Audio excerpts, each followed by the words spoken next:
Hello everybody. So today I'm continuing my review of ETFs, leveraged ETFs, and more types of ETFs. So let's talk about MSTY. MSTY. MSTY is what a lot of people in the MSTR community calls it. MSTY, it's a favorite of the community. Why? Because it pays a very large dividend, nearly 100% a year, sometimes more depending on which trailing 12 months you look at.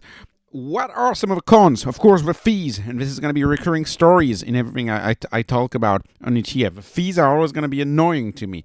The fees, another con is, of course, if you have explosive upside with MSTY, expect a lower return, and it's definitely not tax efficient. This is also going to be a criticism of any ETF that pays a dividend that I'm going to have. But what are some of the pros of MSTY? So one thing you could say is, theoretically, if you have a sideways action or a low price action and if the stock's going down slightly, theoretically you could perform a little better than MSTR. And of course, a pro, which is not a pro to me, but it's a pro to a lot of people who seek income, it's the dividend. And let's not fool ourselves. One of the main reasons why people buy MSTY is because they want that dividend. And of course, to me, that's where the tax inefficiency comes in, because I checked only a small portion, just over 10% is return of capital. Most of that dividend is treated as ordinary income, so you're paying your whatever income tax bracket you're in. I guess if this is your only source of income and you have a low income, this could work just fine. But for a lot of people, MSTY is not going to be good. Now, if you look at the price movement, so as I record this video, this is a pre-recorded video, Microstrategy is up 5.2%. MSTY is up 4.1%. So MSTY is underperforming Microstrategy on up days. And what about the return? So on this channel, I like to look back. I like to take a longer period and look at the return over a longer period, and that's the problem with a lot of these ETFs. They haven't been around for a very long time. There's marketing machines behind those ETFs. They're heavily promoted online, but they haven't been around long enough for me to tell you about the long-term performance. But MSTY has been around a little bit, and you can see the total return, average annual return of MSTY is 177% with dividends reinvested versus MSTR 264%. Regardless of which way you look at it, whether the ETF or the stock, the return has been mind-bogglingly outstanding, which is why MSTR videos get a lot of views, and people who talk about MSTR get a lot of attention, and some people, of course, just attack the stock because they want to be, in the news and at the forefront of the news cycle. Anyways, look at the distribution rate. Distribution rate is 88%, almost 89%, and this is a trailing 12 months, so it depends on the options that month. It depends on how much they were able to generate on writing these options. So we've experienced a little down volatility in MSTR recently, hence the distribution rate being a little lower, but that's kind of a joke, 88% distribution rate versus the gross expense ratio of 0.99%. An expensive expense ratio, if you look at it in the absolute, absolutely it's expensive, it's 1%, but if you look at it compared to the performance of the underlying asset, it looks rather inexpensive. As crazy as it sounds for me to say that, it looks that way compared to the distribution rate. So what do I think about MSTY? MSTY, what do I think? Well, I think the wheel could work better. I think if someone is interested in just earning a yield, why not take that high-octane stock, that high-octane MicroStrategy stock that always has a super high implied volatility on the options, and you take your cash, you write a cash secured put at the money or near the money, you earn the premium. Then you get assigned 100 shares, probably, I don't know, maybe the first go, the second go, the third go, the fourth go, doesn't matter.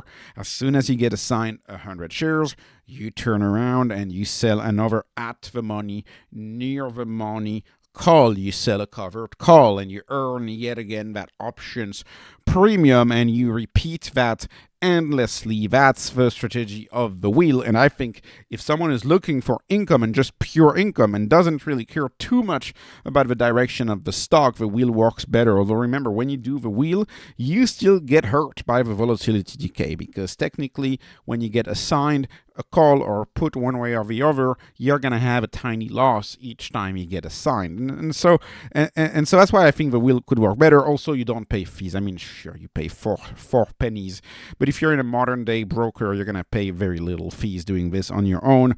But I still think the wheel is still not as ideal as just holding MSTR for the long run. Why? Because you still pay a boatload of capital gains tax, short ones, so that's ordinary income, at least in the US, and you could still miss on the explosive upside. And we know Bitcoin's had a $10,000 a day candle. Where was it a few weekends ago? So if you have that, then it really sucks if you have a cash secured put that's at the money and you miss out on a huge upside, because that week just happens to be the week where Bitcoin just went through the roof. And so that's why I wouldn't do it on such a volatile asset. But I understand that if someone is looking for income, in my view, the MSTR wheel might be better than MSTY. Now, if someone is looking for income, so you got to be specifically be looking for income, and B, you don't have the time or the desire to learn how to do options, then I suppose I understand why MSTY makes a lot of sense. But of course, it's not the style of this channel. We're not an income investing channel on this channel, so it's something I would stay away. So now you know my opinion on MSTY. I know many of you asked in the comments section. Moving on to another stock that I was mentioned in the comments section in two ways. Some of you mentioned BMAX directly in the comments section. Some of you said, oh, I want to buy the convertible. What about me? Let me buy the convertible. Well, you couldn't, right? Because they were institutional assets. Well, now you can. There's an ETF that includes mostly MSTR convertibles. You can see there's a few of the Marathon and the Riot convertibles, but these convertibles use the same strategy as MSTR. So whoever likes an MSTR convertible should technically like a Riot convertible, for example, because it's pretty much the same technique, the same underlying mechanism. So these fees are high, of course. That's always going to be a con with this ETF at a 0.85. They're high fees.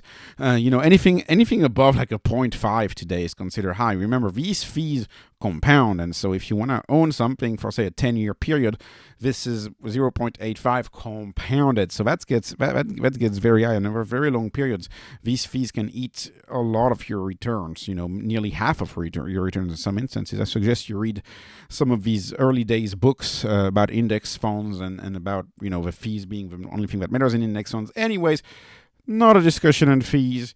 If someone wants exposure to low volatility, and let's call it maybe low to medium volatility, while still remaining some of that upside, while still keeping some of that Bitcoin upside, this instrument may make some sense. And so that's an example. Or you're a retiree, that could be an example. Another example could be something like you have a big expense within 3 years, 5 years, or whatever. That could work in that example. But this is obviously me being a growth snob. I'm all about growth. I wouldn't be looking into that. I think that's just too sleepy of a strategy for me. But I understand that it fits a certain type of investing, and I think BMAX will find its clientele, and of course the money will flow into MSTR as these ETFs become more popular. A third stock that y'all have mentioned in the comment section is Himz, with a Z, Himz. And of course, this is a 2x ETF by Defiance. They have a lot of 2x ETFs over there. Daily upside and daily downside times 2x. And all of my points made in my prior video about 2x single stock ETFs apply to Himz. So if you haven't watched it, look at it. And the problem is that in my view, if you start looking at them after a 1 year period, they underperform, and there's a reason why I have a hard time finding any 2x ETF that say is a 5-year-old ETF. They tend to be very hard to find because that's risky. A stock like Himz can be down a lot in a single day. This is a stock that is not a stranger to being down, say, 35% in a single day. It's happened before. It could happen again. 2x ETFs are short-term solutions. In the brochure, they tell you they're daily solutions. Arguably, if you put your critical thinking cap on, you could say, okay, well, for a few weeks it could work, and that's what many of you pointed out in the comment section. If you really catch the bottom, you can hold it for a few weeks and ride it back up. But it requires market timing. It requires technical analysis, something I don't do on this channel. I would likely never hold an ETF like Himz long term, and I would likely never hold it, period, because I don't do movement oriented trades, right? I may write options once in a while, but I don't do movement oriented trades. Every time we discuss these 2x ETFs, it's important to not confuse TQQQ, which in my view has been an anomaly and is not the norm, to confuse TQQQ with, say, these 2x ETFs. There's a reason why these haven't existed for a very long time. And the expense ratio is 1.31, so it's through the roof. And so, of course, mild criticism of these ETF. They have a purpose in the short term, but I mildly criticize them.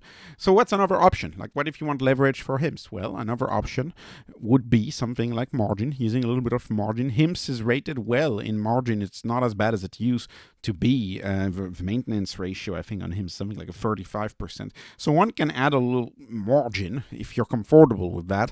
I tend to be extremely conservative with my margins, but if you don't want to do that, you can do options, right? You can buy leaps on Himz, and that's another way to get leverage. There's other ways to get leverage that don't necessarily cost as much and that don't suffer from volatility decay. I don't think these instruments are meant to be on the long run, but I understand that some people are all about the trades, and so in that case, you may be interested by Himz. And one last stock, and of course, this one I'm not really commenting on. It's just something that I found during my research for this video is the ELON ETF. The ELON ETF. What is the BattleShares Defiance ELON ETF? That is the Tesla versus Ford ETF. It's an ETF that is a 2x Tesla, 1x short Ford. So it's a combination. It's a half and half strategy. Half long Tesla 2x, and then the other half is Ford short. And it's a type of ETF that bets on the demise of companies, and I could imagine a lot of ETFs like that. I could think like you could have a Himz versus CVS, for example, or you could have I don't know, you could have a Amazon against Target or something like that. But I would stay away from those. To me, the ETF innovation here is getting a little wild, and I would be careful out there. And so this is my main point of this: is be careful of ETF innovation. It's getting a little wild out there. I think, kudos to Defiance. I think this is great marketing, and I think this is going to lead to flows, and there's going to be flows into Tesla thanks to ETFs like this, because the marketing is clearly targeting Gen Z, maybe not degen crowd, but it's like clearly targeting a fun crowd, or a crypto-like crowd, or a gaming-like crowd, right? Doesn't this look like a video game? Isn't this like a GTA video game or something like that? This looks like a video game, right? It's clearly targeting a more of a gambling crowd, and even the ticker feels like crypto. It's the ELON ticker, but you get that on TradFi rails. You get that at your broker. I think this is a very black or white scenario. I don't think it captures a not highly likely, but slightly likely scenario where you could have Ford and Tesla both thrive, right? Because we know that both Tesla has praised Ford. Elon says, it's the only company that's not went bankrupt along with Tesla. And we know that, of course, the Ford CEO has praised Tesla's self-driving efforts and the charging efforts. So, what if you get a partnership within those two? What if Ford does better than most people think? Well, in that case, the money you may make on Tesla, you may lose it via the short on Ford. So I would stay away from that. But the ETF innovation is getting wild, and I think Tesla could get a lot of flows from this type of activity, and a lot of our growth stocks could get a lot of flows from this type of an activity. So it's an interesting concept. Anyways, this was the ETF deep dive number 2. I hope you liked the video. This is not investment advice, not financial advice, just entertainment. Hoping you were entertained. Please subscribe, follow me on Patreon, follow me on X. Thank you for watching, and have a wonderful, wonderful day.